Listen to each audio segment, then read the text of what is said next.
Hello everyone, ఈరోజు మీ అందరి కోసం నేను క్యాప్సికమ్ మసాలా కర్రీ ఎలా చేయాలో చూపిస్తున్నాను. ఎంత బిజీగా ఉన్నాను తెలుసా మీ అందరి కోసము. అలాగే ఇంకా వీడియో తీసి పెడుతున్నాను. ఇంట్లో క్లీనింగ్, రిటర్న్ గిఫ్ట్స్ తెచ్చుకోవడము, అంతా బిజీగా ఉన్నాను. ఫస్ట్ ఒక కడాయి తీసుకొని అందులోకి మనము ఈ సోగి మసాలా కోసమని 2 టేబుల్ స్పూన్ పల్లీలు, ధనియాలు, జీలకర్ర, కాజు అన్నీ వేసి మంచిగా ఫ్రై చేసేసుకోవాలన్నమాట. మాడకుండా సిమ్లోనే పెట్టి ఫ్రై చేసేసుకోండి మొత్తం. ఇంకా ఏంది, మీరు క్యాప్సికమ్తో ఏం చేస్తారు? యాక్చువల్గా నేను క్యాప్సికమ్ అలాగే ఎలా ఉందో అట్లా వేద్దామంటే మా పాప తినదనమాట. నార్మల్గా పెద్దవాళ్ళు ఎవరైనా తినేవాళ్ళు ఉంటే అట్లా క్యాప్సికమ్ వేసుకోండి, అప్పుడు చాలా టేస్టీగా ఉంటుంది. నేను ఇంకా కట్ చేసి ముక్కలుగా చేసి వేసినాను అనమాట. అట్లా ముక్కలుగా చేస్తే ఇంకా తింటుంది. ఇంకా జీలకర్ర ఇవన్నీ వేసి మంచిగా ఫ్రై చేసేసుకోవాలి. దీనిలో ఇంకా ఈ మసాలాతోటి మనకు కర్రీ చాలా టేస్టీగా వస్తుంది. అలాగే ఇందులోకి నువ్వులు కూడా వేయండి, 2 టేబుల్ స్పూన్ నువ్వులు వేయండి. మాడకుండా మంచిగా ఫ్రై చేయాలి. ఇంకేంటి, మీరు ఎలా జరుపుకుంటుండ్రు ఫెస్టివల్? హ్యాపీ ఇండిపెండెన్స్ డే అందరికీ. మీరు ఫ్లాగ్ ఎగరేసిండ్రా చెప్పండి నాకు కమెంట్లో. ఆ తర్వాత ఇదంతా మంచిగా ఫ్రై అయిన తర్వాత మిక్సీలోకి తీసుకొని గ్రైండ్ చేయాలన్నమాట. యాక్చువల్గా ఇక్కడ అల్లం వెల్లుల్లి 2 వేయాలి. నా దగ్గర అల్లం వెల్లుల్లి సపరేట్గా లేదు, అందుకే నేను పేస్ట్ వేసేసిన. తర్వాత చింతపండుని మంచి వాష్ చేసి తీసుకోండి, చెత్త ఉంటుంది కదా, అందుకే చింతపండుని వాష్ చేసి తీసుకొని మెత్తగా పేస్ట్ లాగా పౌడర్. ఇప్పుడు మనకి వాటర్ వేయలే కాబట్టి పౌడర్ లాగా అవుతుంది. అందులోకే మనము చెక్క, లవంగ, షాజీరా, ఎండు కొబ్బరి అన్నీ వేసుకొని మంచి గ్రైండ్ చేసేసుకోవాలి. పేస్ట్ కొంచెం వాటర్ యాడ్ చేసి పేస్ట్ లాగా చేసుకోండి. ఎక్కువ వాటర్ వేయకండి, కొంచెం వేసుకొని పేస్ట్ లాగా చేయండి. నెక్స్ట్ అదే కడాయిలోకి మళ్ళీ ఆయిల్ తీసుకోవాలి. ఆయిల్ తీసుకున్న తర్వాత 2 పచ్చిమిర్చి వేయాలి. నా దగ్గర పచ్చిమిర్చి పండిపోయినాయి, అందుకే ఆ కలర్లు కనిపిస్తున్నాయి. నెక్స్ట్ ఒక పెద్ద ఆనియన్ని చిన్నగా కట్ చేసి వేసుకోండి. ఈ 2 మంచిగా బ్రౌన్ కలర్ వచ్చేంత వరకు పచ్చివాసన పోయేంత వరకు ఫ్రై చేసేసుకోవాలి. నెక్స్ట్ ఇందులోకి కొంచెం కరివేపాకు కూడా వేయండి. ఇలాంటి కర్రీలోకి కరివేపాకు వేస్తే చాలా టేస్టీగా ఉంటుంది.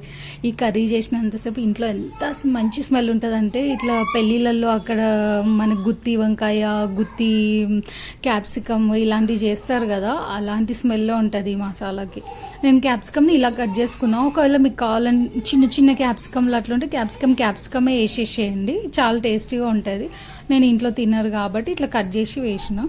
ఒక క్యాప్సికమ్కి ఒక 1.5 టమాటా కూడా వేసేసి 2 కలిపి మంచి ఫ్రై చేసేసుకోండి. మూత పెట్టేసి మొత్తం సాఫ్ట్ అయిపోవాలన్నమాట, అంతవరకు ఫ్రై చేసేసుకోవాలి మూత పెట్టి దగ్గరికి. ఈ క్యాప్సికమ్ ఇప్పుడు మార్కెట్లో చిన్నగా కూడా దొరుకుతున్నాయి, మీకు కావాలంటే ట్రై చేయండి.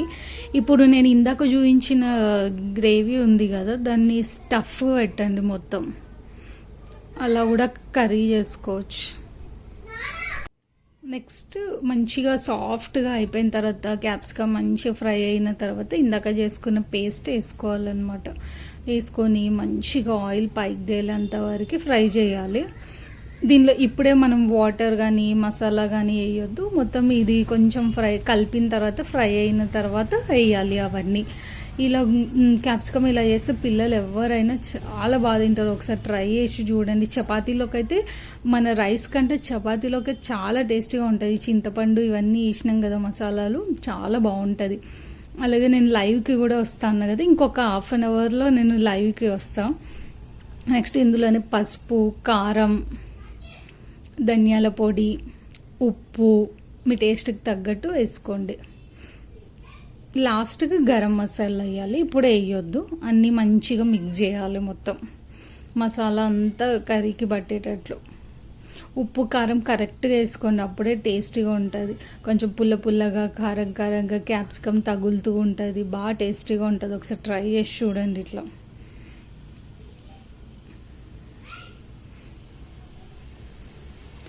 క్యాప్సికమ్ని ఇంకేం చేయొచ్చో మీరు నాకు చెప్పండి. నార్మల్గా ఫస్ట్ వీడియోను సెకండ్ వీడియో నేను క్యాప్సికమ్ టమాటా కర్రీ పెట్టినాను. ఆ తర్వాత ఇది తర్వాత ఇప్పుడు మనకి ఎంత గ్రేవీ కన్సిస్టెన్సీ కావాలనుకుంటే అంత వాటర్ యాడ్ చేసి మంచిగా మిక్స్ చేయాలి. మిక్స్ చేసేసి ఇంకా మూత పెట్టేసేసుకుంటే మంచిగా ఫ్రై అవుతుంది. ఈ మసాలా కూడా మంచిగా ఫ్రై అవ్వాలి.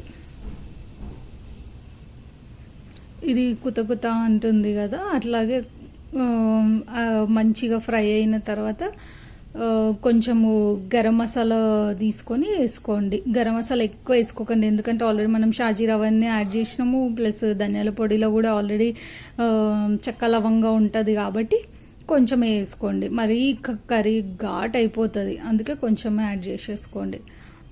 మూత పెట్టేసి ఇంకా ఫ్రై చేసుకోవాలి. ఈ క్యాప్సికమ్ చట్నీ గురించి మీకు తెలుసా? నేను రీసెంట్గా విన్నాను, నేనైతే ఎప్పుడు చేయలేదు. చాలామంది చెప్పిండ్రు అనమాట, ట్రై చేయాలని ఉంది. ఆ తర్వాత లాస్ట్కి మొత్తం మంచిగా ఫ్రై అయిన తర్వాత ఆయిల్ పైకి తేలుతుంటే కొత్తిమీర వేసేసి ఒకసారి మూత పెట్టేసి ఒక 2 minutes ఇట్లా స్టవ్ పైన పెట్టి ఫ్రై చేసేసి దించేసుకోవడమే.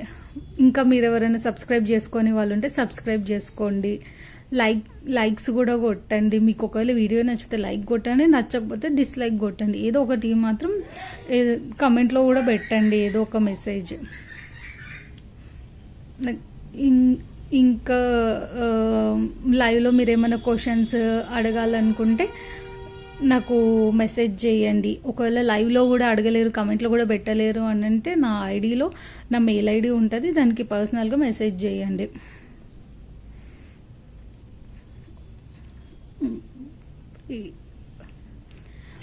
చాలామంది సబ్స్క్రైబ్ చేసుకున్న వాళ్ళందరికీ థ్యాంక్ యూ సో మచ్. రేపు పూజాది మొత్తం నేను రికార్డ్ చేస్తాను, ఎలా చేసుకోవాలి ఏంటి అనేది కూడా నేను పెడతాను. ఇంకా నేనేం రిటర్న్ గిఫ్ట్లు తీసుకున్నాను, ఆ తర్వాత ఏం వంటలు చేస్తాను, 9 items, అవన్నీ వీడియోస్ నేను రేపు ఎల్లుండి ఇవే వస్తాయి మీకు. నార్మల్గా హోమ్ టూర్ది కూడా పెడతాను. Thank you, please subscribe.